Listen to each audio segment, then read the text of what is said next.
Hi everybody, it's your old pal Chuck, and I am back with another review. As you can see, today we'll be taking a look at, from the G.I. Joe Retaliation line, Cobra Combat Ninja. Or, as it really should be called, the Cobra Trooper as seen in the Retaliation film. A lot of accessories with this figure, but we'll just, it says, the embodiment of the old saying, run a flag up the pole and see who salutes. But one thing I am just a little disappointed about is in a lot of the photos, it showed the flag pegging in to the base, and it actually can't do that. The hole right there in the dog tag stand is too wide for the flagpole, but it's a nice flag. I mean, it's not cloth or anything. It's like heavy paper, and comes in two pieces for storage. Yeah. I'm not going to really use that much, but let me get it comes with a whole bunch of accessories, which we'll get to a little bit later, but let's focus right now on the figure. I want to say that the majority of this body mold, if not the entirety of the body mold, comes from the Shock Trooper.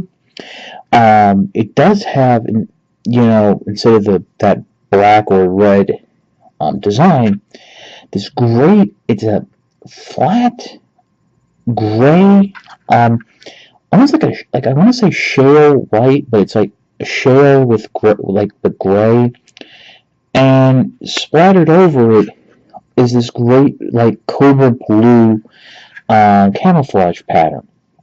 I really don't know what you would blend into, but on the arms there you can see it has the Cobra insignia. And the web gear, which is removable, is clearly from the Shock Trooper, because it does have the little hole there for a microphone and the drag handle. And that too even got a little bit of the camouflage going on. One thing I was just surprised about is the helmet is removable, because there is an interchangeable head, so I just figured they would make the helmet a fixed piece.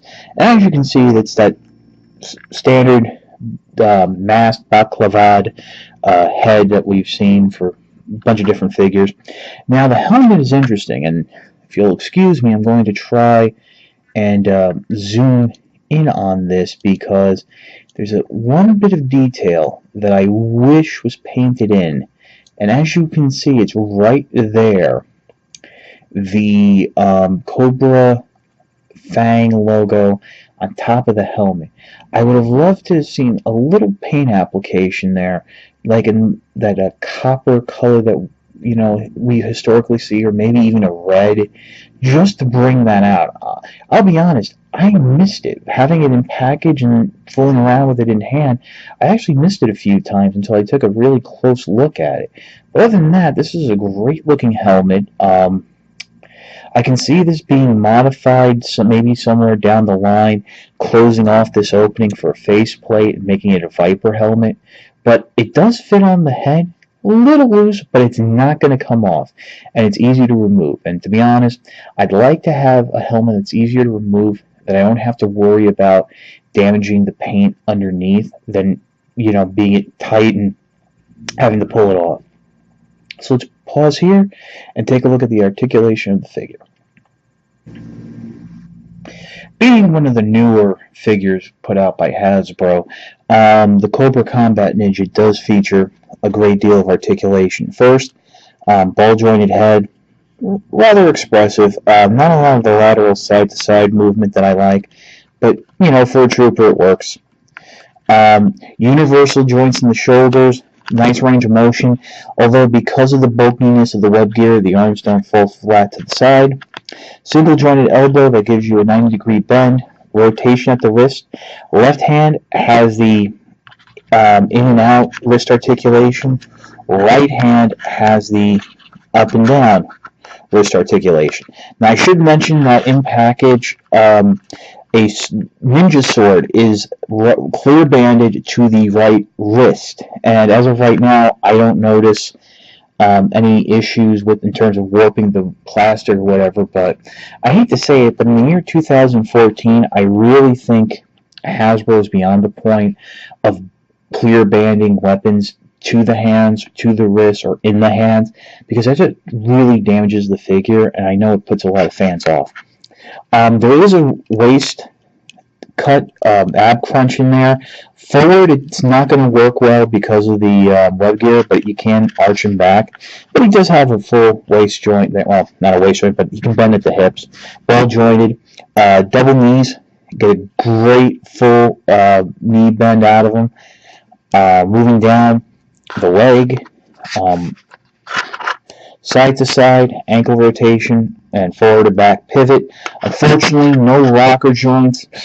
Kind of disappointing. It would have, I think, helped out with some poses, but as I've come to discover with handling more articulated figures, if you're going to put in a rocker joint, you need to have a thigh or calf swivel as well, because then you lose the rotation of the ankle, and you need something to replace that. Because really, if you look at your own foot, the whole leg rotates, not just the ankle.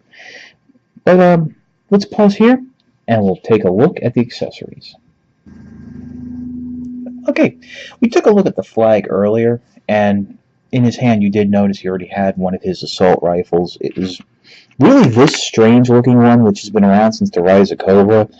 It's actually a real world weapon, and it does have that very abrupt cut-off barrel, and apparently it's very powerful, but I mean, I really don't like the look of it. There are two bullpup style weapons. I hope I am using that term correctly. Both of these will probably fit better in the right hand just because you can angle the wrist. This one is a little tricky because basically that banana clip comes all the way down and very little space to get the weapon into the hand. This one is, again, it's been around since Rise of Cobra. It was actually the standard Joe rifle. Not too bad. I mean, it works. Put it in your hands and, they can go. This one is the one I like the most, and I'm sure most people will use. This has actually also been around since Rise of Cobra. At least that was the first time I saw it.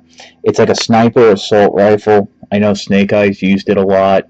The first time I saw it was with the Paris Pursuit Snake Eyes. It's just a great looking rifle, and I'm glad to see that it's sticking around. And who knows, this could maybe become a a trooper standard or something like that. Now, besides all this, there's of course a few other accessories. Right off the bat, as I mentioned, since this is the Combat Ninja, he comes with a ninja sword, as well as a sheath to slide it in to peg it into his back. That's really one of the main things I want to say is missing from this figure, just a simple backpack. I'm not using the sword. He didn't use it in the movie. They just included it because all of the Retaliation toys had to have some sort of ninja theme. Give it to your Ultimate Snake Eyes, so it'll have like a normal looking sword, whatever. Also, there's 1, 2, 3, 3 pieces to the launcher, and then the missile. It's that Resolute missile launcher. It came with the Resolute Trooper. Also in the 7-pack, it was came with Firefly. It was used in Firefly in the animated movie. We've seen it before. I think it even came with like a Viper in the Pursuit of Cobra line. It's there. It's great. I'm sure it'll help it. Little deal stories, give you a little extra ammunition, whatever. The last big thing here, and I'll pop it out if I can.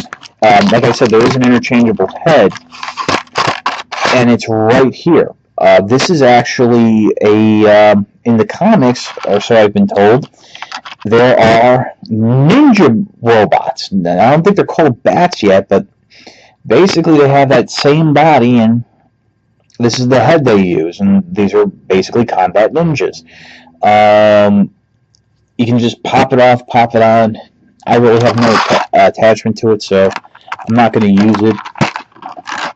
Other than that, the accessories are great, and I'm sure kids would enjoy this, especially the spring-loaded missile. But for the adult collector, I'm not really sure it's something they would need. So yeah, let's pause, and I'll give you my final thoughts. The Cobra Combat Ninja is a great modern interpretation of the classic Cobra Trooper. I'm curious to see going forward how this design gets worked into the other films or gets updated for the other films. it basically washes the bad taste that the Neo Viper was out of our collective's mouths. Um, Now, unfortunately, this was part of one of those later Retaliation waves and has become a little hard to find. I can't recommend paying much more over retail at this point in time since it's still a fairly new figure. I would say pay no more than $20 for what you're getting. Um, I know maybe if you are looking for a bulk amount of figures, you can find someone who's willing to make a deal. But I doubt it, since I know a lot of collectors are hoarding these figures because of just how good they are and the accessories. It's your old pal Chuck for the Cobra Combat Ninja. We'll see you next time.